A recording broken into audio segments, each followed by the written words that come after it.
I feel certain that a lot of the better apples over the years, the bigger cider orchards, have probably been grubbed out, because what we were left with the majority of the time we found in old orchards were dual purpose apples, which they could be used for cider making, but they wouldn't have produced a good full-bodied tannin-based cider.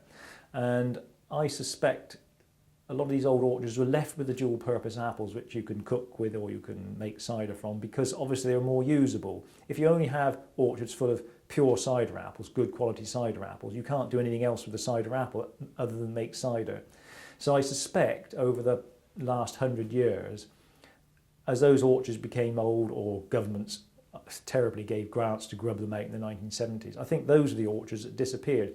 So unfortunately the only evidence we've got really is the fact that the apples that remain possibly don't make the best cider. But that doesn't mean to say that we weren't making good cider before, because obviously here in West Milton, somebody in the 1920s, I should have thought, around about, the trees are about 80 years old, planted good quality cider apples, the same round Moncton Wild, same round Netherbury. So people did know how to make a good cider, and they were interested in the apples. So just because we've only got evidence mostly of perhaps dual purpose apples, I think historically others were available as well. And indeed we have found quite a few good bittersweet apples that are still in existence. And have you found anything to suggest that there was a distinctive Dorset style of cider, or was it the case that the west of Dorset, say, was more influenced by Devon, or more similar to Devon, the north of the county, more closely allied with Somerset? Was there any kind of Dorset style, or was it? Well, if you assume that all the apples that were being used were dual purpose, then it would be a distinctively thin cider without much tannin base. But I think certainly in the west of the county, yes, we're influenced largely by Somerset apples, and a lot of things like Dabinets and Bulmer's Norman and that. These are basically apples that have come down from Somerset.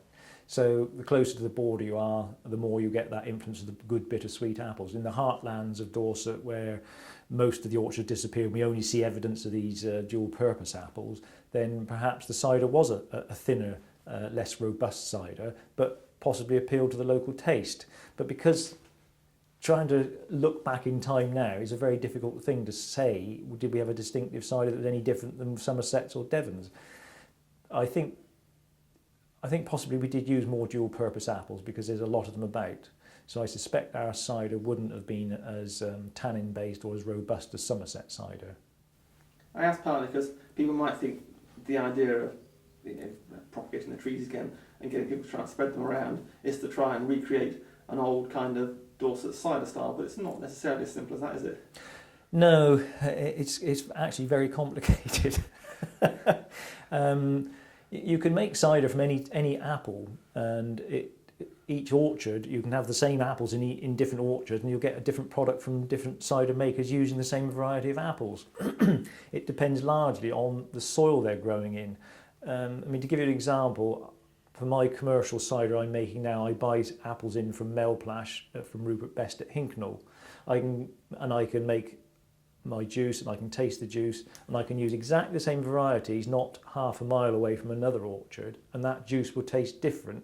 And they're both harvested exactly the same time, and there's a distinct difference in the flavour. It's obviously to do with the soil they're growing in. They're exactly the same varieties. So it's difficult. It's really complicated. So if you've got dual purpose apples, perhaps backed up with a few bittersweets growing around Blandford, and they're used by the generations, that will develop its own distinctive flavour year in, year out. But compared to cider made in West Dorset, we'd have a slightly different taste. And each cider farm will have its own distinctive flavour for that area. But when people sold it at the farm gate, people went to those farms because they liked that cider. So as an overall picture of what Dorset cider would be like, it would almost be impossible to say now. But I suspect just on the evidence of the trees remaining, I would think that we probably had a thinner, slightly more acidic cider than you'd find in Somerset. That's all I can conclude, really. It's too late, really. This research should have been done 100 years ago, and we'd have had a much better idea. The trouble is, Dorset never threw up any big commercial producers. We never had anybody other than farm gate sales and farmers making cider for their own workers. Nobody ever established a huge industry in cider making. Although quite a few farmers we went to were making 10, 15, 20,000 gallons. But bizarrely, we'd asked them what apples they were using. They didn't even know what apples they were using. So perhaps they weren't that fussy about what went into their cider.